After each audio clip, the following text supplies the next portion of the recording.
देखिए, पहली बात तो यही कि सारे साथियों ने ही कहा कि जो 1975 में इमरजेंसी लगी उसको जस्टिफाई नहीं किया जा सकता।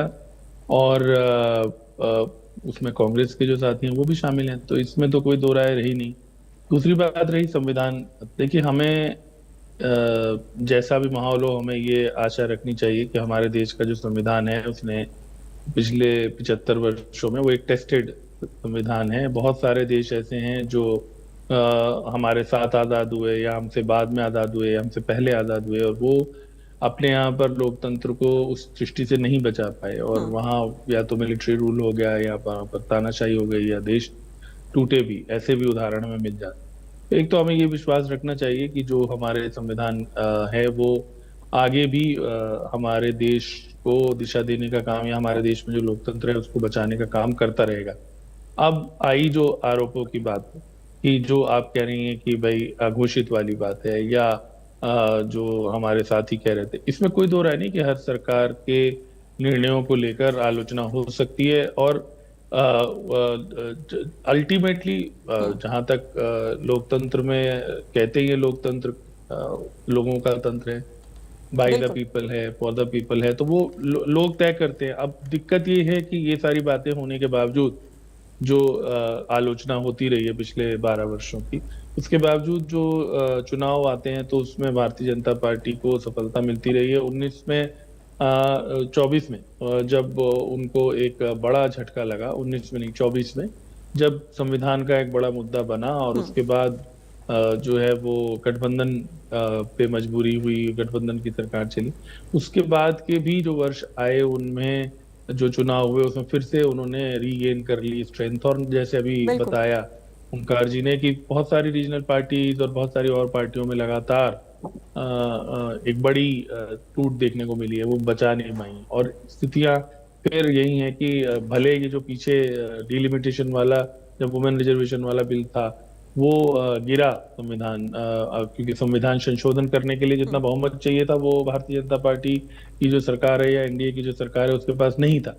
लेकिन बाकी मोर्चों पर अगर हम चुनावी मोर्चे पे देखें तो वो सफल हुए। अब चाहे वेस्ट बंगाल की बात हो या और राज्यों की बात हो, विपक्ष के अपने तर्क हैं, और वो साबित होने में अब या तो हमारे देश में अदालतें उसको करें या वो किसी अन्य माध्यमों से हो, क्योंकि आरोप तो आरोप ही हैं। दूसरी तरफ ये भी सही है कि हर जो आज की राजनीति है उसमें कोई नैतिकता की बात करना या वो आदर्शों की बात करना, हाँ। वो तो अब अगर कोई ऐसा कर रहा है तो वो बहुत मुगालते की बात है। वो दावा ना भारतीय जनता पार्टी कर सकती ना अन्य पार्टियां कर सकती। पहले एक जमाने में आपको याद होगा पार्टी विद डिफरेंस कहा जाता था, तो वो हम्म। वाली बात तो अब रही नहीं है। साम दाम दंड भेद जिसको हम कहते हैं राजनीति में या सत्ता की राजनीति में, वो सारे जो औजार हो सकते हैं सत्ता में राजनीति में बने रहने के लिए, सत्ता वो लगाए जाते हैं। कोई भी राजनीतिक दल हो वो केवल तभी निर्णय करता है, उसी तरह के निर्णय करता है जो उसको कुर्सी देने में या उसको सत्ता में बचाए रखने में बिल्कुल। मदद करते हो। तो उस दृष्टि से दिक्कत सिर्फ यही है। और दूसरा, हमें ये विश्वास रखना चाहिए कि देखिए, कोई अमर तो है नहीं राजनीति में।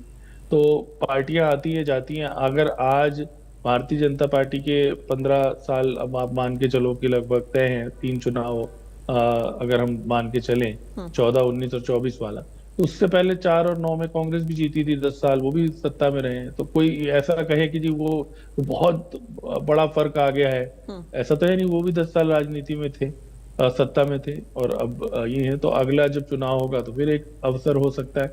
कुछ राज्यों में कांग्रेस को सफलता भी मिली है। अभी हाल के चुनाव में भी अगर आप देखेंगे तो केरल में और तमिलनाडु में भी एक तरह से अब वो सहयोगी हो गए हैं जो नए स्टार आए हैं। और हम्म। बहुत सारे ऐसे मैसेज हैं। अब आप तमिलनाडु में सरकार कैसे चलेगी वो मुझे नहीं मालूम, लेकिन आपने देखा ही कि एक नया व्यक्ति आके उसने जो हाँ। एस्टेब्लिश लोग थे उनको हटा हटा हटा हटा दिया, सत्ता से बाहर कर दिया। तो राजनीति में ये चीज चलती रहती है। तो विपक्षी दलों का अपना काम है, वो अपनी तरह से आलोचना करेंगे। लेकिन मुख्य बात यही है कि भारतीय जनता पार्टी, क्योंकि 2024 में संविधान की बहुत बात चली थी, इसलिए संविधान उन्होंने उन्हें एक मौका मिला। हम्म। और 25 जून को क्योंकि वो लगा था तो उन्होंने ये संविधान हत्या दिवस मनाने की एक रवायत शुरू कर दी। और जैसे अभी हमारे भारतीय जनता पार्टी के साथी ने कहा कि जिन लोगों ने आपातकाल में अत्याचार झेले या जेल गए या उनको सम्मानित करने की भी रवायत शुरू कर दी।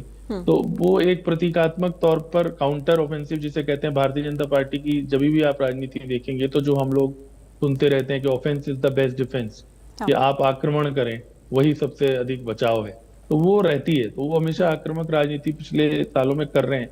और अच्छा, जब कुछ ना कुछ सितारे ठीक होते हैं तो नाम भी ऐसा देते हैं गुरमीत जी, उनकी टीम नाम जी, ऐसा लोगों तक नहीं देखिए पहुंचाना, ऐसा बातों होता है, को जब जब इवेंट्स में सितारे कन्वर्ट कर देना बुलंद चीजों होते को। हैं तो हर दांव ऐसा लगता है कि मास्टर स्ट्रोक है। हाँ। और जब सितारे डाउन होते हैं तो लगता है कि बहुत बड़ा हर कदम बहुत बड़ा ब्लंडर। तो आज कांग्रेस उस स्थिति में है जहां पर उनका हर कदम ब्लंडर की तरह दिखाई देता है, सेल्फ गोल की तरह दिखाई देता है। और बिल्कुल। भारतीय जनता पार्टी उस स्थिति में है जहां पर मास्टर स्ट्रोक नजर आता है। अब आप देख ही रहे हैं टीएमसी में जो हुआ, या उससे पहले आम आदमी पार्टी में हुआ, या अन्य पार्टियों में जो टूट फूट हुई है, उसको देख के तो बहुत सारी चीजों में ऐसा लगता है कि भाई बहुत ही जैसे सब कुछ रिमोट से ही चल रहा है इस देश में। लेकिन मैं फिर भी आशावादी हूँ कि हमारे देश में लोकतंत्र बचा रहा है, और संविधान हमारे देश का टेस्टेड संविधान रहा है। और इतने सालों में कुछ संशोधनों की हम बात छोड़ दें तो उस संविधान ने देश को रास्ता दिखाने की एक कोशिश की है। और चाहे हम प्रतीकात्मक तौर पे कहें या नाटक में कहें या किसी भी तरह से कहें, सभी लोगों ने, हर पार्टी के लोगों ने उस संविधान के प्रति अपना सम्मान व्यक्त किया है। जिन्होंने इमरजेंसी लगाई वो पार्टी भी आपके सामने ही बैठ के कह रही है कि हमें उस पर अफसोस है। तो सभी दल जो हैं वो इस बात के प्रति कमिटेड हैं, एटलीस्ट सार्वजनिक तौर पे। तो हमें ये विश्वास रखना चाहिए कि आने वाले समय में भी जो पास्ट की गलतियां उनसे हम सीखें, सीखें। और भविष्य में अगर कहीं पर कोई उपाय किए जा सकते हैं। और विपक्ष जहां पर उसकी भूमिका है वो बहुत बड़ी भूमिका है। तो अगर सत्ता पक्ष के हथकंडों से निराश होकर विपक्ष बैठ जाए और कहे कि नहीं देखो जी, चुनाव आयोग भी नहीं सुन रहा और टूट फूट भी हो रही है, सब कुछ हो रहा है, तो उससे तो कोई रास्ता निकलेगा नहीं। कोई रास्ता तो रास्ता नहीं संघर्ष से ही निकलेगा। निकलेगा। बहुत बहुत सारे ऐसे देश हैं जो हमारे बाद आजाद हुए, बहुत बुरी स्थितियों में रहे, लेकिन आज हमसे बहुत आगे, उन्होंने अनुशासन से, अपने कमिटमेंट से, नागरिकों ने अपने मेहनत से उनको आगे किया है। तो हम भी क्यों नहीं ये उम्मीद रख सकते। बिल्कुल।